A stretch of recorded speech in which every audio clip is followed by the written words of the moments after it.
Welcome to DStv Roundtable with me, Donovan Goliath. We are back with a round of superstars having a casual chat. We're going to unpack a little bit more about what they are involved in, so some of their shows, and of course, find out a little bit more about the humans that you have all gotten to know and love so much.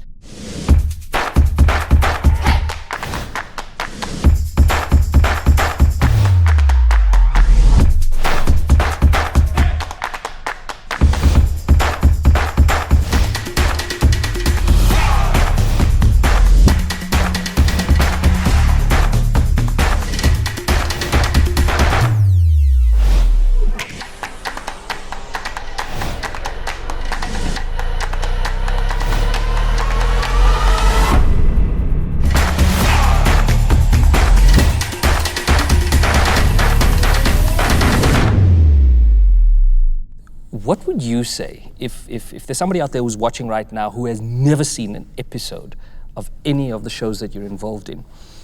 Is there one, if you were to single out just one episode and go, you know, if you really want to feel a type of way, if you really want to cry, if you really want to understand what my world is about, just watch this episode. Which episode would that be? For me, it's episode 5. Yeah. You can get it on Showmax, you know. Get it on Showmax. Catch up. Just so, you know, I mean, to have a show on One Magic, Sansi Magic, Showmax, it's a big, and it's my first, you know, it's the first time. To me, this is new. It gives you an understanding of ubungoma, what it is, because I was receiving a new child spiritually who's there for initiation, who's there to learn ubunyanga, and then I've got this other partner of mine who helps me is Tunya. You learned a lot. A lot of tweets came out saying that they've learned a lot from the episode. Like, I think you're on the right path. There are people that really are interested in seeing this kind of thing. Yeah. You know, I'm going to hand it over to you now. And also, you know, not a lot of Sangomas sound like me. Yes. Or look like you. I didn't expect to meet a Sangoma wearing Louboutins. I've never touched Louboutins. I touched her shoes earlier. I was like, please can I touch those, because I've never in my life. I mean, like, it's two worlds coming. But you know why it's so important to, even for us to meet you and even for people to see this, is that it's like almost like two worlds meeting in one person. Yes. Like, you can be modern and traditional, and then you have Leanne Magotso. I always like it when people like you come around now and then, and you do something that touches on culture and tradition and something that's very protected. I mean, Ingleba is such an interesting film for me from an artistic and creative point of view. There were things in there that really made me feel a type of way. Putting culture and tradition aside, you know, just as an art piece, it was intense, you know. But I always like it when somebody comes along and just goes, hey, what if we reframe this and package it and then tell the story differently? Because then it really gets, you know, you start shaking things up. I know, but can I just ask one question? How do you know all these words, like these African words, and you pronounce them so fluently? I speak isiXhosa. I'm from Umtata. I thought you were white. I mean, like, for a minute there, I said, what did he say? How did he say that? I thought you were white. There's a bumper sticker. There's a bumper sticker. That's great. That's the news. I'm sorry. Like, I just had to put it out there. It's all good. I think go watch episode 5. Episode 5. Yeah. Cool. Excellent, Janina. I mean, you've got 10 seasons to work with there. But are you going to give us a season that we should watch? There was the one episode, everyone says, oh, the crew and the cast, we're a family. Dit is regtig cliché, we are a family. Yeah. But the one episode that really showed the absolute passion we as South Africans have is back in 2011 when Bryce Lawrence screwed us at the Rugby World Cup and we were knocked out. And we were literally sitting on that set in our Bok jerseys, and we were bawling like babies because we knew this was not supposed to happen. Yeah. And they always say never blame the ref, but that was the one time we could definitely blame the ref. And that showed everyone was just so platgeslaan. Yeah. As like we were just so defeated, and our co-host Toks was supposed to then go to New Zealand, and he's like, I don't want to go anymore.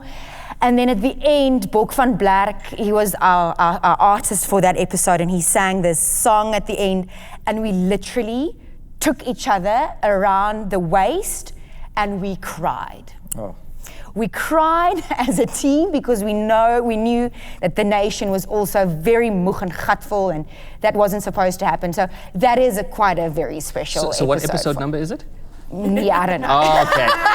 All the way 2011. But there that's we go. the thing, you can't see the old eps because we don't have 10 seasons of Toks and Tjops on Showmax. We've got the recent one, Yeah. but you'll have to dig into the archives and to go I find would that love one. to see that. Yeah. Could you, right, just for all of us here, find that moment? Yes, I will. I think that'll be amazing because I think people would definitely want to see that.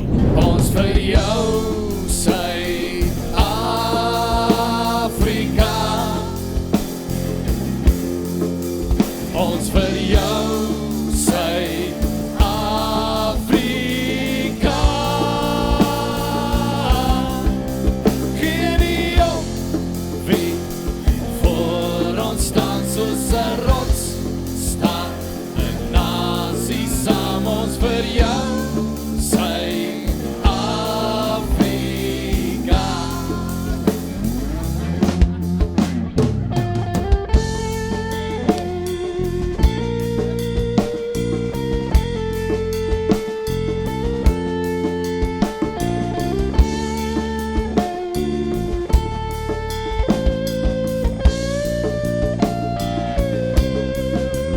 Geen nie op wie voor ons staan soos 'n rots staan 'n nasie saam ons vir jou sy Afrika. Thank you so much. Pierre? I still need to watch this show. So I have no idea how it came out or anything. I was just a game show host. So what about something you've created then? Yes. Oh, the other things. Something you've created Oh, that man. people could go and find on Showmax. So We'll catch up. the show Ekstra Medium, it's 13 episodes, and the last 3 episodes of this show was my proudest moments making anything. There are dual timelines, and the characters, it just all flows together, and things that you might have been wondering since the first episode are suddenly made clear and resolved in a way. So I'd say start watching now from episode 8, and that's enough time to get you to episode 13, and you'll really get into it.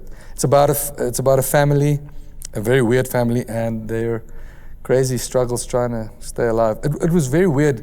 The show is about a guy who kind of goes through a guy and his sister. He goes into a crisis due to a divorce, and then he decides to open a cocktail bar instead of going overseas, and he buys this place. But anyway, so it's set in this weird place where the industrial area crashes into the suburbs. They're in Cape Town, in Rugby. And the way the characters interacted with the place, it kind of felt almost apocalyptic. But this was before the pandemic, and now it kind of feels like it. It's like these empty wastelands and these like empty fields, and so it's lucky that it's weird when reality and fiction crash into each other in that way. Fantastic. Roz? I would say episode 13 of Omgee-Engele is about a woman called Christel Nagel. And a year ago, or just over a year ago, Christel's house caught on fire. And she lost her daughter, her granddaughter, and her husband. What? And everything that she owned. And only her grandson survived. And hearing her tell that story, and sorry. Take your time. And just be so open about her experience and being the survivor of something like that. I've watched that episode a few times, and I'm just now thinking about it. No, you... Sorry. No. You're making me cry. Yeah, What a I'm mess. also- Who's cutting onions?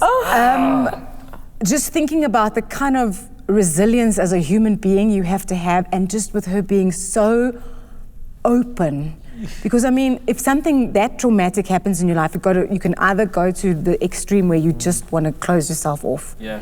And she just tells us everything. But even just to have the courage to tell that story, Yeah. you know, to allow you guys into her world. So it's got a kind of a mediumly happy ending because she gets a surprise goodness. at the end, and yeah, thank goodness. It's not all doom and gloom, but it is just like it's such an important episode to me because it just gives you hope. It's like if this woman can survive this, then there's nothing that I can't do, or do you know what I mean? So I can already see the comment section now going, why?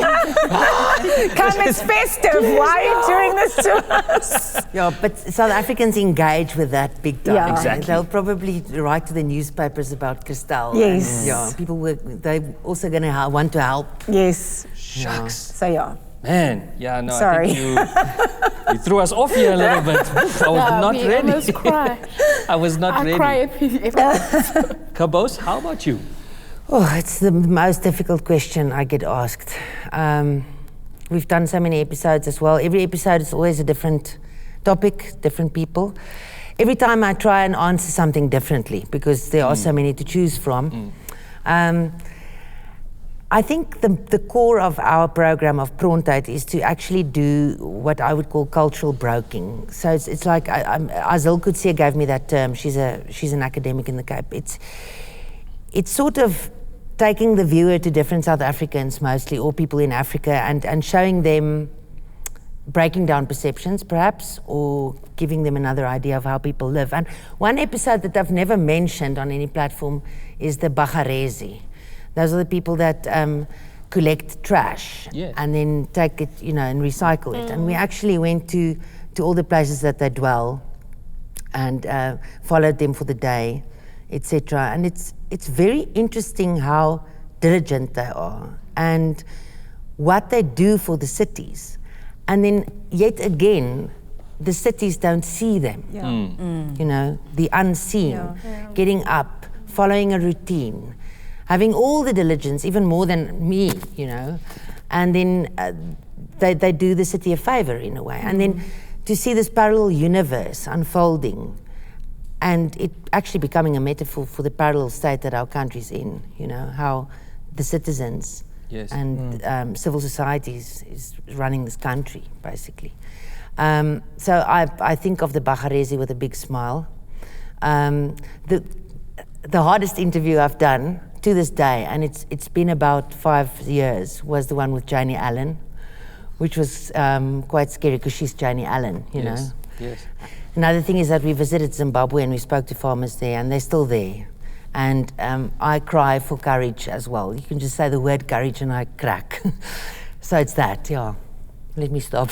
We actually, just to join on to what you've said about telling the untold stories, in episode 2 of Omgee-Engele, we profiled a guy called Lordwick Gatle, and Lordwick is now in his 3rd year of studying towards a business degree because of being a recycler. He would get up at 2:30, 3 o'clock. Yeah, he worked himself, I promise you. And then as more and more people have heard his story, people have started contributing and going, this guy's amazing. If he can do this and go and literally sift through trash to give himself a better future, I need to help this guy. It's that courage that you see. Yeah. But then just to stop the tears, the reason why Janie Allen was so difficult and wonderful at the same time is because she kind of took us back in her book to a time of decadence and nostalgia, decadence in South Africa. As a journalist, they would take you over to Mauritius to go and hunt swordfish. I mean, it sounds so un-PC. And I often think of a time of journalists, when they were at the Sunday Times in those days, and you had the social pages, and you had all of that, and that's also an era that I'm quite interested in. The old times, that was so decadent and politically incorrect. Not in the bad way, in the glamorous way, hunting swordfish. But no, that's where my political incorrectness stops. What's very cool to me about the realness that you guys are talking about now is, and it reminds me of a thing we were allowed to do that I don't think in maybe bigger countries or more, maybe more format orientated industries would be allowed is to, like, remember that episode we did on Prontuit about Jackson and Tembu was shot in his face at an ATM, and people started going, "Oh, he should have been, he survived," and they shot like through his mouth, and he survived it, and people were like, "Oh, he should have died," and everything, and we were allowed to do like a monologue, Kabous, into camera, telling the audience to listen. You cannot agree with somebody, but you don't wish somebody dead. Yeah. He's a leader and a politician, and he's got family, and I like that we were allowed to do that, which makes it. Television sometimes sounds real and it sounds like La La Land, but the things you guys are doing are real, and we're allowed to do that in where we work. So we don't go home and go, we just did a bunch of fake things again. These are real stories. I like that. Absolutely. Yeah. But you see, in scripted as well, sorry Leanne, I mean with Pierre and them, you do political signaling. You do teach the audience. I mean, you do think of it, and you do get a lot of criticism or hate speech, or haters. Haters. Haters gonna hate. Interesting.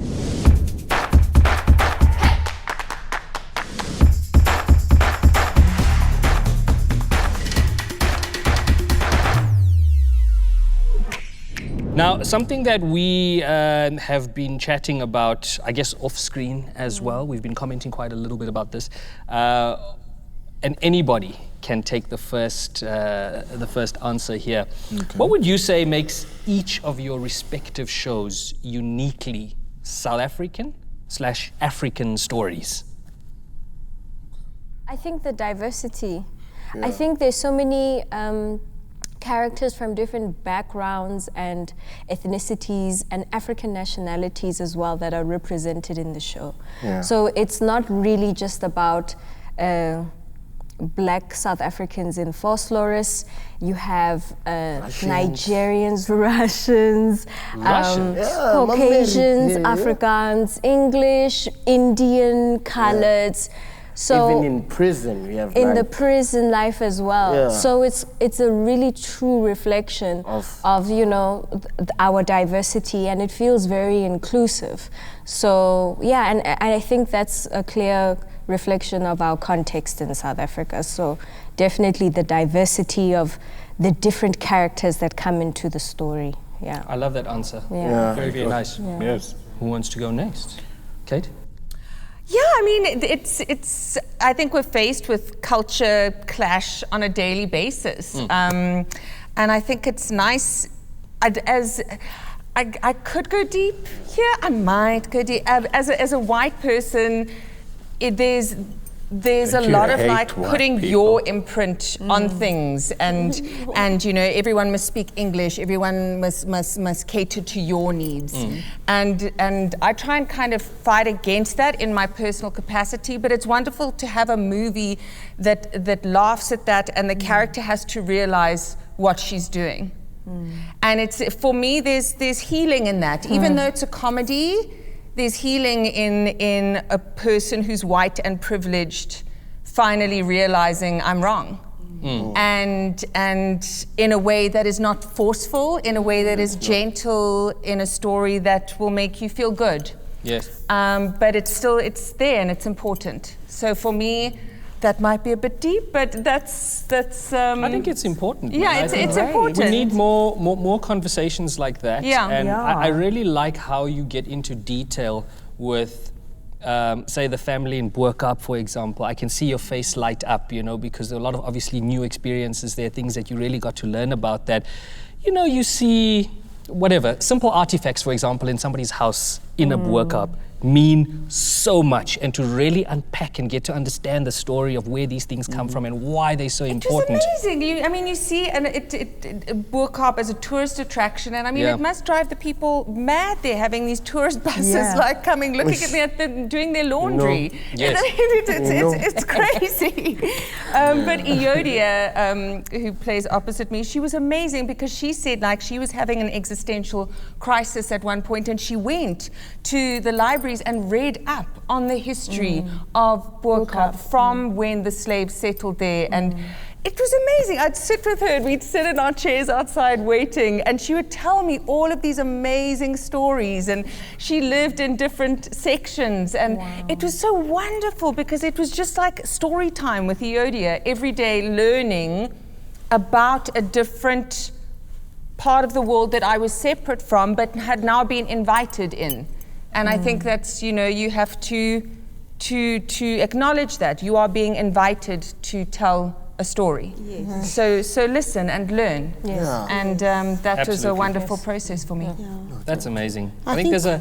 Oh, I'm so sorry. No, I agree with that, Phil, and I think with Getroud met Rugby, if there's one thing that unites people, it's sport. Yeah. Because there's one time of the year, or 3 times, because there's 3 major sports, in our country, but that is the time that it now always just unites everyone. And it's so nice to see that it doesn't always have to be this serious thing. It doesn't always have to be, a white, black, colored thing, because sport is one thing that there is supposed to not be any diversity, but it is there, and it's so nice to be able to tell that story in a safe way, and I think that is what sets Getroud met Rugby apart, and will always have that mark within South African society. It's amazing. It's so true. It's so weird that for 80 or 90 minutes or however long a cricket match will last, the world kind of stands still. Does. Problems just go off for that moment, and boom, we get back into it. Yes. Fascinating. But it's if we go back, so DStv has created the platform to have all these different diversities be showcased on a bouquet, right? So, so I can go and watch this, and then I can go watch that, then I can go watch that. And what it's done, I think, for us as a country is it's taken us out of, they can only tell struggle stories, and it's taken us to, we can tell our stories, full stop. Whether that includes struggle, love, romance, to a white woman and an Islamic woman sitting together, a colored woman and a black guy hooking up. Like, the platform that DStv has created has given us the opportunity to do this now. And it doesn't any longer stem from a political voice. It doesn't stem from our differences. In fact, it's now starting to speak of our unity. It's starting to speak about how we connect. And so I think audiences love that, because that's how we do live now. Do you know what I mean? Absolutely. So, I sit and I'm like, wow, we've grown as a nation. So much. Indeed. From the height of doing that kind of struggle thing, and always being part of whatever that was against the powers that be and everything, and then suddenly the gap was huge. Right. How do you get from telling those stories and being engaged in those stories to telling apparently ordinary stories about ordinary South Africans doing their life, which are our stories. Right. Even though they might be extraordinary, they are still out. They're still. Which is why about I like ordinary people in their houses. Our lives. That's not just a whole. About. Right. That's why I like the concept of his movie. Yeah. It's a relationship between a grandfather and his granddaughter. Yeah. Simple. Because that happens as well in South Africa. Yes. True. That's amazing. What could I say about Vula Vala? Even though lockdown and Vula Vala are completely different, but the beauty of it is that everybody has a backstory. Everyone has a reason for why they're on the show. It's either because they're linked to someone else, or they're going to tell a certain segment that is not told within the arc of the story. And with ours, my mom, for example, is a woman who is now in marriage with a rich husband and has this perfect family in the limelight, but just the brutality of her and how she is going about keeping this family together is really something that's basically like the Mother Teresa thing, where it's in the face of the public, she's amazing, right? But behind the scenes, it's just like, wow, this is pure evil. Like, you are doing so much just to keep this family together. I am the problem child. My little sister Owami is literally just staying out of the way, doing her thing as an artist. My dad and I don't get along, and there's also the Ladysmith family where Mzi, he comes into play. I scout him as a soccer player, and his family also has its own scandals and own secrets, and it's just like, there's so many things that are so spread apart that will make sense when they finally meet. Like, all of these families and these individuals finally meet. You get to piece together certain elements of certain characters and why they've played out in this way and what influenced them into being the people that they are. That is just the most beautiful thing to me, because nobody's just there. Like, oh, we know the name and where they come from, but that's about it. You know, everybody has a story to tell, and it's South African stories that we can all relate to. So, yeah. Lovely. Hey, that's amazing. Yes. Yeah, you guys went in, eh? Yeah. No, it went deep, but not too deep. Not where it was like, Not too deep, it was just like, okay, this is awkward. You didn't go awkward deep. Yeah, it didn't go awkward deep. You kept it right there. Very, very nice. Thank you once again for watching DStv Roundtable. Please do like, comment, and subscribe so you don't miss a single episode. Please let us know in the comment section who else you would like to see here in my wonderful space. There's actually one part of my house right now. It's just, you know, that's what.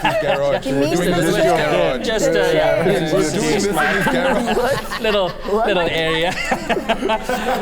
You can obviously check out all of the shows that these wonderful people are on. Obviously on your TV screens, but also on the DStv app, which you can download right here in the description. Thank you so much for tuning in yet again. And thank you to you guys. This has been fun. Bye.